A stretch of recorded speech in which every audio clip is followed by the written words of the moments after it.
നമസ്കാരം. തുളസി ഗബാർഡിനെ national intelligence ഡയറക്ടറായി നിയമിക്കുമെന്ന പ്രഖ്യാപനവുമായി നിയുക്ത US president Donald Trump. American ജനപ്രതിനിധി സഭ മുൻ അംഗമാണ് തുളസി. ട്രംപിന്റെ ഏറ്റവും അടുത്ത ആളുകളിൽ ഒരാളായ തുളസി നേരത്തെ ഡെമോക്രാറ്റിക് പാർട്ടി നേതാവായിരുന്നു. നേരത്തെ വൈസ് പ്രസിഡന്റ് സ്ഥാനാർത്ഥിയാകാൻ ട്രംപ് പരിഗണിച്ചവരിൽ മുൻപന്തിയിലുണ്ടായിരുന്നു വ്യക്തിയാണ് തുളസി. തന്റെ വിശ്വസ്തരെ മന്ത്രിസഭയിൽ ഉൾപ്പെടുത്തുന്നതിന്റെ ഭാഗമായാണ് പരിചയസമ്പന്നരെ മറികടന്ന് തുളസിയെ ദേശീയ ഇന്റലിജൻസ് ഡയറക്ടറായി ട്രംപ് തിരഞ്ഞെടുത്തത്. റിപ്പബ്ലിക്കൻ അനുകൂല ചാനലായ ഫോക്സ് ന്യൂസിലെ അവതാരകൻ പീറ്റ് ഹെഗ്സെറ്റ് പ്രതിരോധ സെക്രട്ടറിയാകും. ആർമി നാഷണൽ ഗാർഡിൽ സേവനമനുഷ്ഠിച്ചിരുന്ന ഹെഗ്സെറ്റ് തീവ്ര നിലപാട് മൂലം സേവനവുമായി തല്ലിപ്പിരിഞ്ഞ് രാജിവെക്കുകയായിരുന്നു. അറ്റോർണി ജനറലായി മറ്റ് ഗേറ്റ്സ്, സെൻട്രൽ ഇന്റലിജൻസ് ഏജൻസി മേധാവിയായി ജോൺ റാഡ്ക്ലിഫ്, ഇസ്രായേലിലേക്കുള്ള അംബാസിഡറായി അർക്കിൻസ, മുൻ ഗവർണർ മൈക്ക് ഹക്കബി, പശ്ചിമേഷ്യ പ്രത്യേക പ്രതിനിധിയായി സ്റ്റീവൻ വിറ്റ്കോഫ്, ഹോംലാൻഡ് സെക്യൂരിറ്റി സെക്രട്ടറിയായി സൗത്ത് ഡക്കോട്ട ഗവർണർ ക്രിസ്റ്റി നാം എന്നിവരുടെയും നിയമനം പ്രഖ്യാപിച്ചു. US സെനറ്റിലെ റിപ്പബ്ലിക്കൻ കക്ഷി നേതാവായി സൗത്ത് ഡക്കോട്ടയിൽ നിന്നുള്ള സെനറ്റർ ജോൺ തൂൾ തിരഞ്ഞെടുക്കപ്പെട്ടു. മത്സര രംഗത്തുണ്ടായിരുന്ന ട്രംപിന്റെ വിശ്വസ്തൻ റിക് സ്കോട്ട് രഹസ്യ വോട്ടെടുപ്പിന്റെ ഒന്നാം റൗണ്ടിൽ തന്നെ പുറത്തായി. 100-അംഗ സെനറ്റിൽ 52 സീറ്റുമായി റിപ്പബ്ലിക്കൻ പാർട്ടിക്കാണ് ഭൂരിപക്ഷം.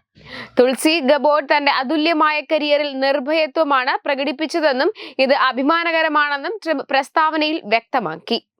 നിർഭയമായി തന്റെ കരിയറിലുടനീളം പ്രവർത്തിച്ച തുളസി ഭരണഘടനാപരമായ അവകാശങ്ങൾ നേടിയെടുക്കുമെന്നും രാജ്യത്ത് സമാധാനം ഉറപ്പാക്കുമെന്നും ഞാൻ വിശ്വസിക്കുന്നു. അവർ നമുക്കെല്ലാം അഭിമാനമാകും.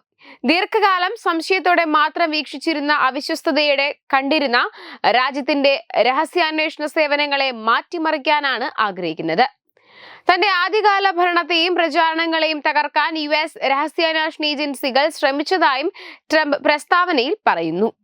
2020 പ്രസിഡൻഷ്യൽ തെരഞ്ഞെടുപ്പിൽ ട്രംപിന്റെ എതിരാളിയായി മത്സരിക്കാനൊരുങ്ങിയ തുളസിക്ക് പിന്നീട് പിന്മാറേണ്ടി വന്നു.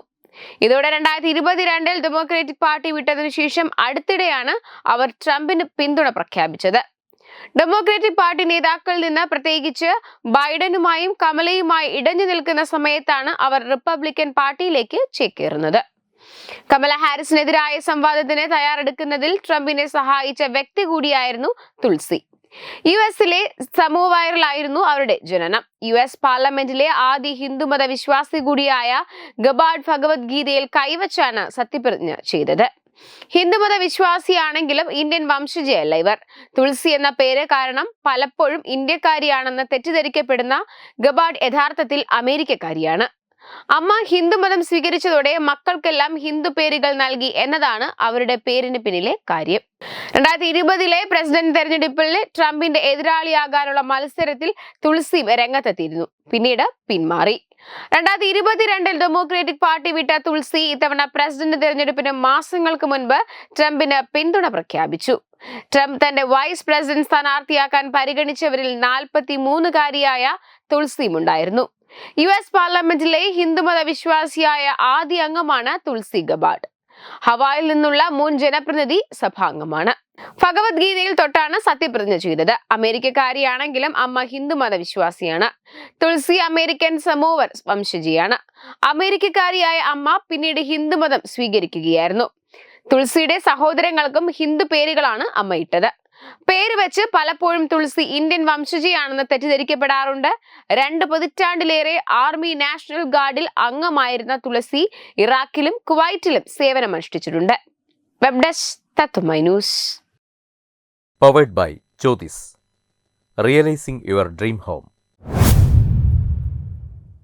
Our ongoing luxury apartments projects are Crown near Karivattam, The Square near UST Global, White Manor near Attigal Ambalatra, and Evergreens Luxury Villas near Tirumala. Call 90482 55599. Jyothis Building Promoters Private Limited, Thiruvananthapuram.